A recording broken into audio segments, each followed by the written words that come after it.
Maybe you've been wondering if we're living in the end times. If you are, you're not alone. Lots of people are thinking, look what's going on around the world today. They're looking at the flooding and the hurricanes. They're looking at the fires that haven't stopped. They're looking at the high temperatures that we haven't seen.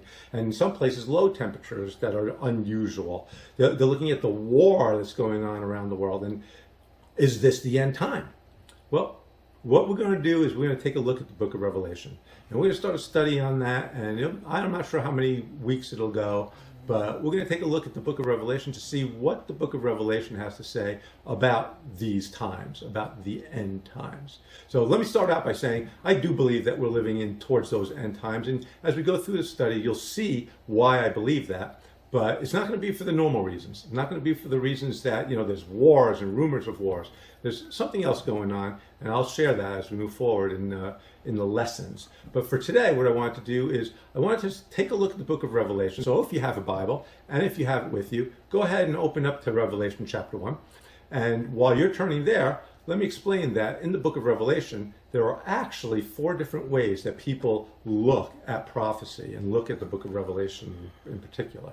We're going to take a look at those 4 things, and we're going to see how that fits into what we're going to be teaching over the next several weeks.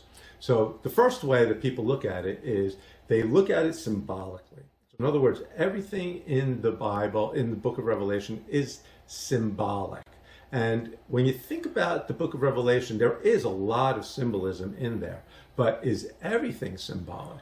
And here is the problem with this view. The problem with the symbolic view is that if something's symbolic and everything else is symbolic, then is there anything that we're going to take literally?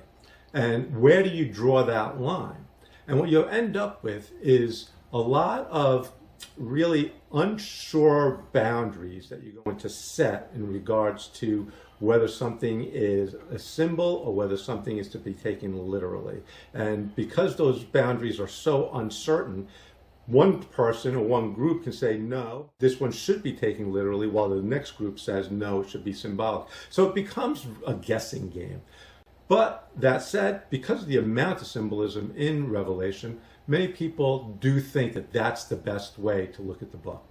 I do not. A second way of looking at the book of Revelation is what they call a historicist view. Now, in the historicist view, you look at the book of Revelation throughout history. In other words, as John writes the book of Revelation in 95 AD, he's looking forward to everything that's going to happen. And he writes about everything that's going to happen in the future. But as time goes on, you see that these things are happening as they go on. So for instance, chapter 10 in the book of Revelation is fulfilled by this activity over here. Chapter 11 is fulfilled by this activity back in, 1500. And as you keep on looking through the book of Revelation and keep on looking through history, you find things that seem to fit. Now, again, the problem with this is there's no boundaries.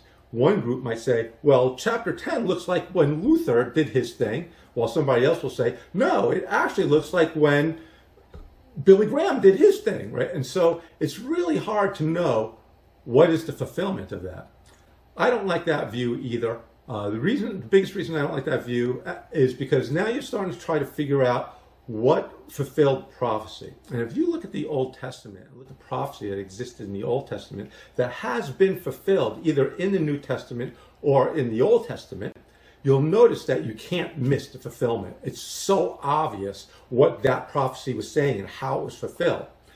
The historicist view tries to figure things out as you go, and you can't be sure. There's not that absolute certainty that that was fulfilled there. And that's not how prophecy works in the Bible. So I don't really like that way either.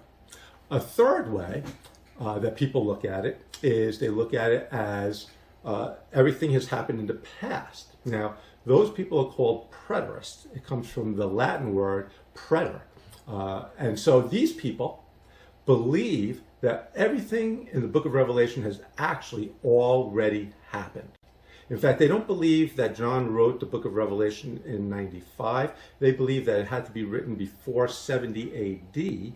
And the reason they believe that isn't because there's any evidence for that, but simply because it needs to be written before 70 AD, if indeed all these things were to have taken place in our past. Because in 70 AD, that's when the temple is destroyed, that's when Jerusalem is destroyed, and that's when the Jewish people are spread out throughout the world. And so preterists see that as everything that's going on in the book of Revelation. Now, to be fair, there's two types of preterists, and those who are full preterists believe every single part of Revelation has been fulfilled. So we're living in the new heaven and the new earth, according to full preterism. Most preterists aren't that. They're partial preterists. So most preterists believe that most of Revelation has taken place all the way up to chapter 19, and then the rest of it is still to come. So we're waiting for Jesus to come again. We're waiting for the new heaven and the new earth. So that's a difference within preterism. Again, that's not my view. My view is different. My view is what I'm going to speak about now, the futurist view. Now, in the futurist view, nothing has happened yet. It's going to happen in the future. Now, I shouldn't say it that way. What I should say is a portion of it has happened, but almost all of it will happen in the future. From chapter 4 on is all in the future. Only the things from chapters 1, 2, and 3 have already occurred or are occurring. So we'll explain that as we move forward, but that's the view I take. I take a view of Revelation as we're looking at it as something that's going to happen in the future. We're looking at it as prophecy that's going to happen. And the question then becomes, what does that mean? How do I read the book of Revelation as a futurist? And that's a great question, because even futurists are divided on how to look at these things. So in essence, there's 3 events that we're looking at to occur in the future. And as futurists, the question is, when do those events happen? So the first event is what we call the rapture. Now, the rapture is when Jesus comes back down to take his church, those people who believe in him, who trust in him, who are totally his, take them to be with him. He takes them out of the world, so they are now in their resurrected bodies in heaven, and they go through a first judgment, which we call the Bema Seat judgment, and they get their judgment of rewards for heaven. And they are up in heaven once that rapture occurs. So if you think about it, once that rapture occurs, all those who truly trusted in Jesus are gone. So the only people left on the earth are those who do not truly trust in Jesus. That includes people who think they trusted in Jesus but didn't, or don't even believe that Jesus existed. It's the whole gamut. The rapture brings Jesus' people up into heaven. So that's one of the events. Now, when does that event happen? Well, it could happen before the tribulation that's going to come. So we believe there's going to be a 7-year tribulation that the world will go through, and that comes from Daniel chapter 9, where Daniel talks about his 70 weeks, a week being 7 years, and there's coming a time where that 70th week, the 69 of those 70 weeks have been fulfilled. We're waiting for the 70th week to be fulfilled. So that's a 7-year period of tribulation. And so, as we're waiting for that period to occur, the church is raptured before that period, in the middle of that period, or at the end of that period. If you believe the church is going to be raptured before those 7 years of tribulation that Daniel tells us is going to happen, then you are a pre-trib futurist. If you believe that the rapture is going to happen in the middle of the 7 years, you are a mid-trib futurist. And if you believe that's going to happen at the end of the 7 years, you are a post-trib futurist. Now, I am going to be teaching from a pre-tribulation viewpoint, so you could say that I am a pre-trib futurist. Now, but that's not the end. There's also another event that's going to happen. The other event that's going to happen is the millennium. Now, what is the millennium? Well, we read about the millennium in chapter 19 of the book of Revelation. It talks about 1,000 years where Jesus is going to reign. So the question then becomes, when does Jesus come down in regards to the millennium? Does he come before the millennium? That would be premillennial. Or does he come after the millennium? That would be post-mill. Then there's a group that don't believe that that should be taken literally at all, that there is no 1,000 year. Those people are called amillennialists, right? So amillennialists believe that, most amillennialists actually believe we're living in the millennium right now. This is the period of the millennium. It's been going on for 1,000, 2,000 years, and it could go on for thousands more. Millennium doesn't actually stand for 1,000 years. It's symbolic for a long period of time. Those are amillennialists. We're going to look at it from a pre-millennial viewpoint. So in other words, we believe that Jesus is going to come before the millennium starts, and he's going to reign for 1,000 years during the millennium. After millennium, we're going to see there's going to be a final judgment. We call it the white throne judgment. And after that, God is going to renew all creation. We call it the new heavens and the new earth. And that's where we will be forever and ever. And so as we are looking at this whole timeline of the book of Revelation, we're going to recognize that chapter 1 shows us the setting of the book of Revelation all the way through to the end of time. So let's look at that setting really quickly. If you're in your book of Revelation and looking at chapter 1, you see, starting in verse 9 through the rest of the book, that we can see most of the setting right there. So what does the setting look like? Well, first of all, we see who wrote it. John wrote it. Who's John? Some people think that John is one person, others think he's another. Most scholars believe that he is John the apostle, the disciple that Jesus loved, and I do too. And I think there's a really simple way to clarify that. Remember, John is the last living apostle, and he writes this book in 97 AD.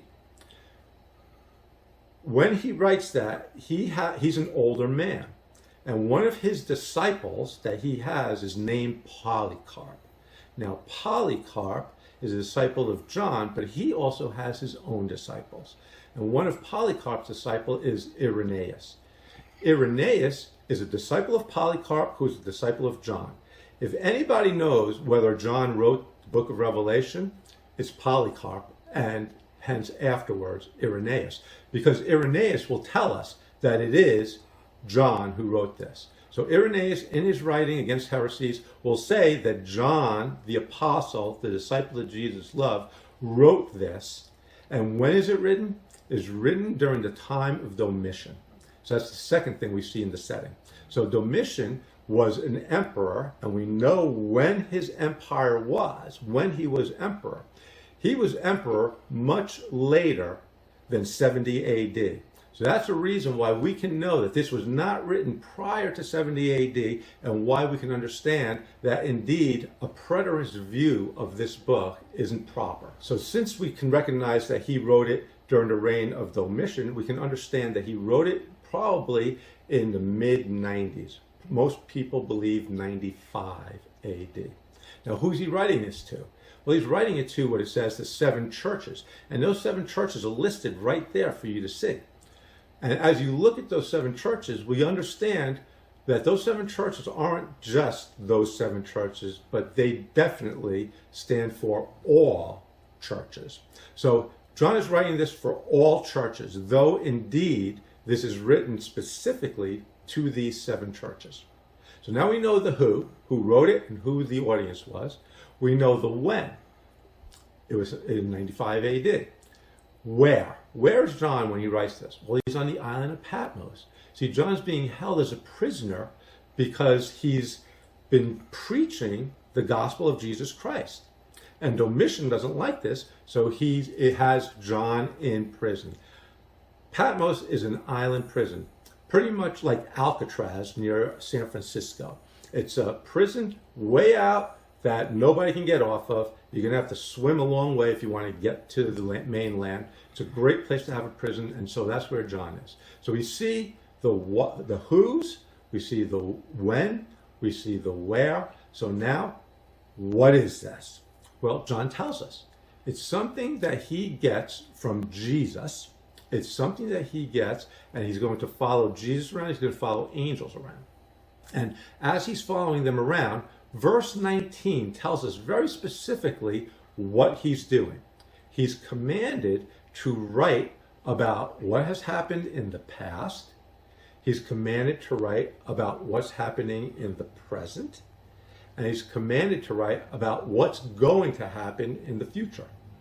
And so that's what we're going to see as we read through the book of Revelation. We're going to see what has happened in the past. And we're going to see that by looking at chapter 1, the resurrected Jesus Christ. Then, what is happening now? And we're going to see that in chapters 2 and 3 as we look at the churches. Because we live in what we call the church age. This is the time that churches exist. From the time of the resurrection until the time of the rapture, the church is how God will deal with the people on earth. After the rapture, we're going to see that God is going to use Israel again to reach the people in the world. But until that point, until that rapture, God uses the church. And so we see from chapters 4 to the end of Revelation is going to be about what will be, about what's going to happen. So we're going to go through these things in sections, and we're going to look through the book of Revelation. We're not going to do deep dives. We're not going to understand what the hair of the locusts are. We're not going to go really deep into it. This is to get a handle on what the book of Revelation says. So we can look at it and say, are we living in the end times or aren't we? And I'm hoping that as you follow on with me, as we go through this book of Revelation, that you will get a really good handle on what it means to be living in the day that we live in today. So thank you so much for joining us today. Again, my name is David too, and I just want to share the gospel with you all. And until the next video, God bless you.